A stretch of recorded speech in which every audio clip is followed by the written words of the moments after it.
Sexual exploitation of children.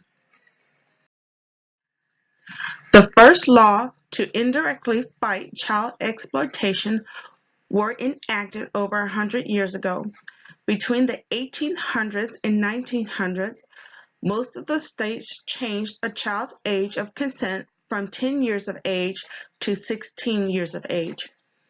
In 1910, the first law of human trafficking was the Mann Act, or the White Slave Trafficking Act, was enacted to fight child forced prostitution and transportation of women from state to state. At the time the law was enacted, it did not protect minors.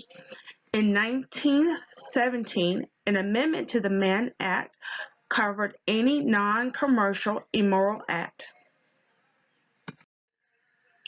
Over the centuries, the Mann Act was changed to protect male and female minors from sexual exploitation.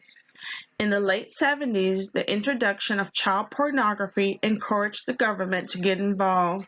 The authorities got involved and started investigating reports of abuse.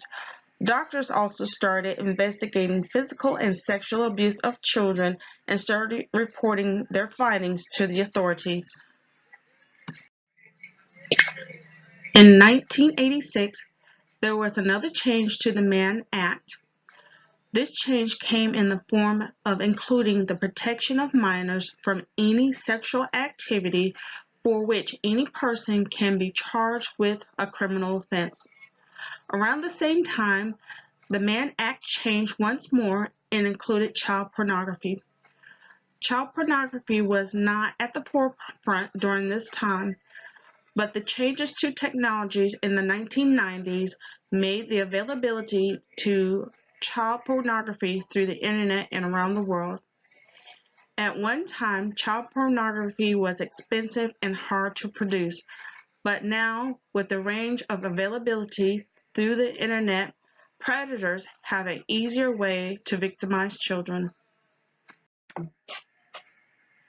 In 1994, the Mann Act was amended again, and it was made a felony to willingly transfer anyone under the age of 18 in the U.S. or foreign countries for the purpose of prostitution or criminal sex acts.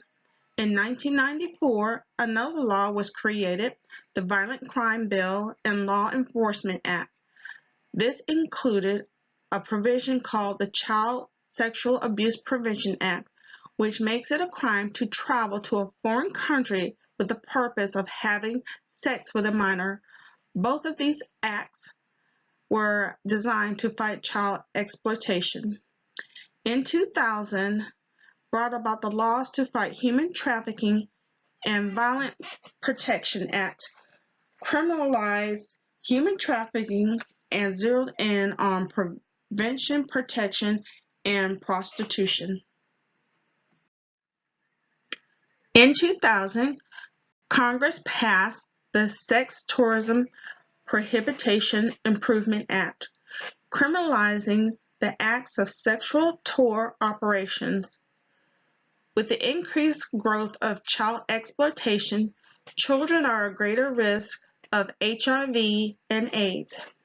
The average age of a child first becomes a victim of exploitation is 13 or 14. 300,000 children are at risk of sexual exploitation in this country. There are many factors as to why children are vulnerable. One of these factors can be health factors. According to research, there are many reasons why women and children are vulnerable to exploitation. There are many different factors that relate to the vulnerability of women and children. Some of these factors are physical disabilities, mental disabilities, drug abuse, poor performance in school or poor attendance, or not sleeping. There are also social factors as to why children and women are vulnerable for exploitation. Some of those additional factors are poverty. those without proper food, clothes, shelter, and schooling, lack of psychosocial and emotional support, those that do not receive care, love, guidance, and support, individuals suffering from emotional, physical, or sexual abuse, children that live in the street, minors that are trafficked into sex work, children in trouble with the law, children that are sexually exploited, or children that are abused. More social factors as to why children are vulnerable for abuse are children that live in poor households, refugees or those that are displaced, marriages before the age of majority, unsafe environments such as informal settlements, exposure to crime, gangs, and drugs,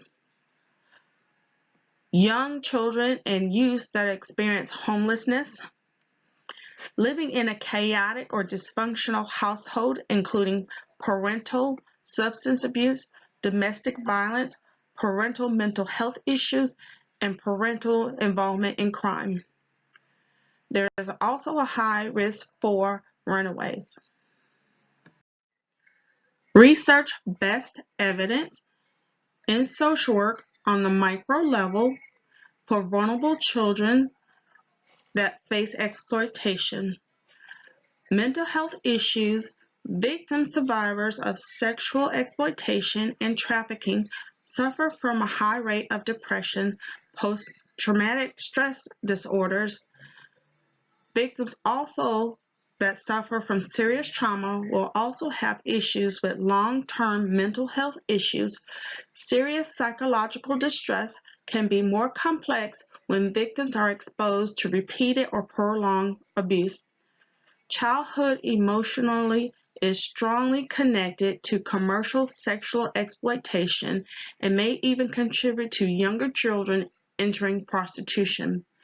One study examines health outcomes among domestic sexually trafficked victims found that most victims have experienced physical violence at 88.9%, sexual violence at 83.3%, and psychological violence at 100%.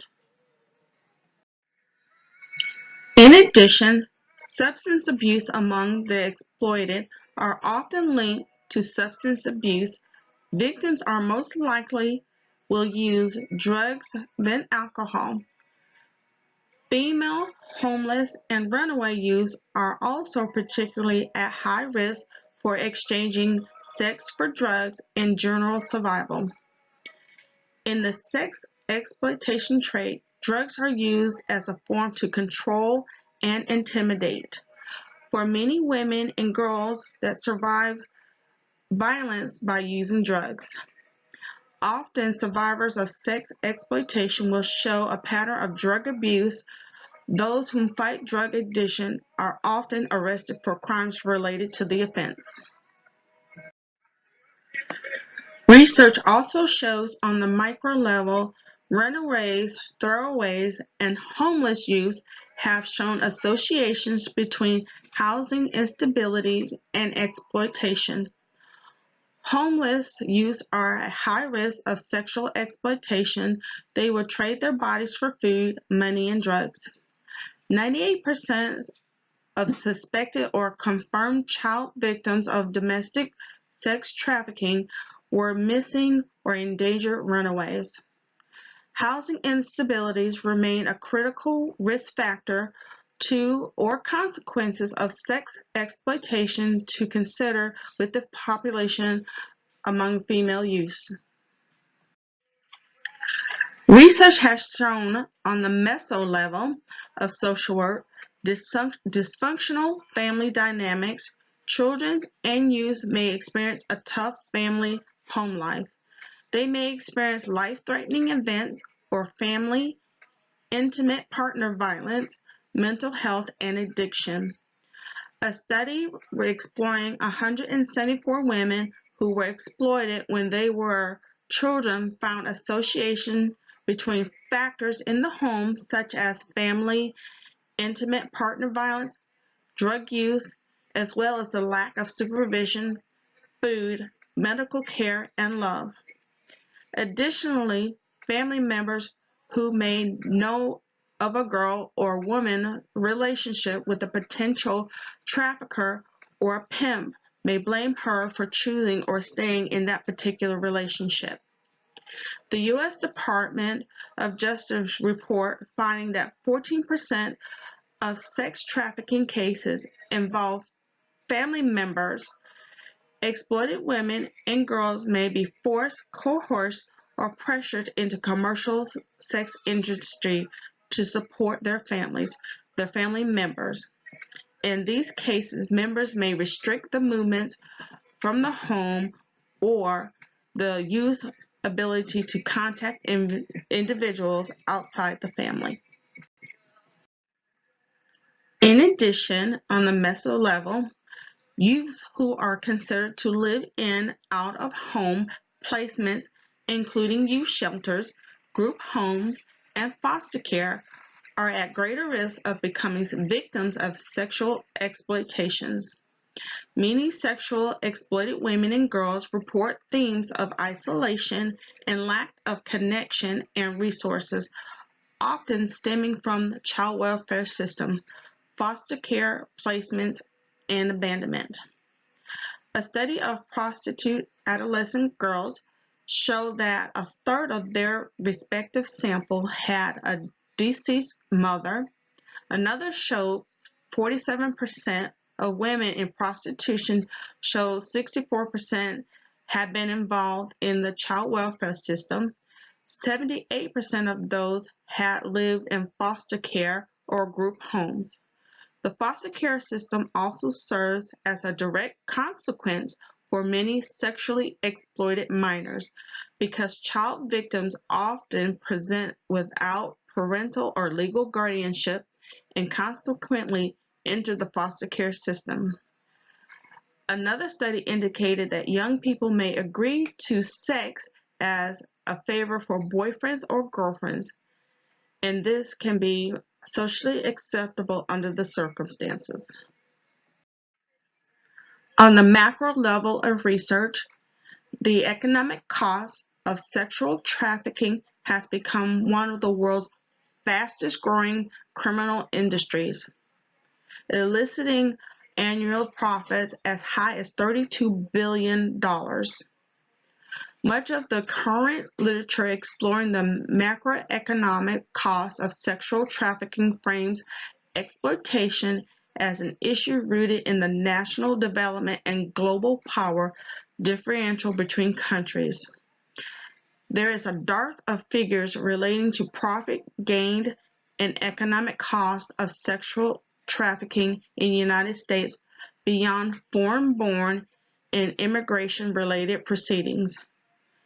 Nationally and state reports economic costs often focus on the cost of trafficking, visas, asylums, hearings, and other legal ramifications into this country. The United States government spends approximately $28.6 million annually on domestic programs to combat human trafficking, yet most of these funding aids international trafficking victims requiring immigration visas and residential shelters for both international and domestic victims. Some community resources to combat human trafficking is the National Human Trafficking in Washington, D.C., the Well House in Birmingham, Safe Harbor Youth in Huntsville, Blanket for Hope in Birmingham.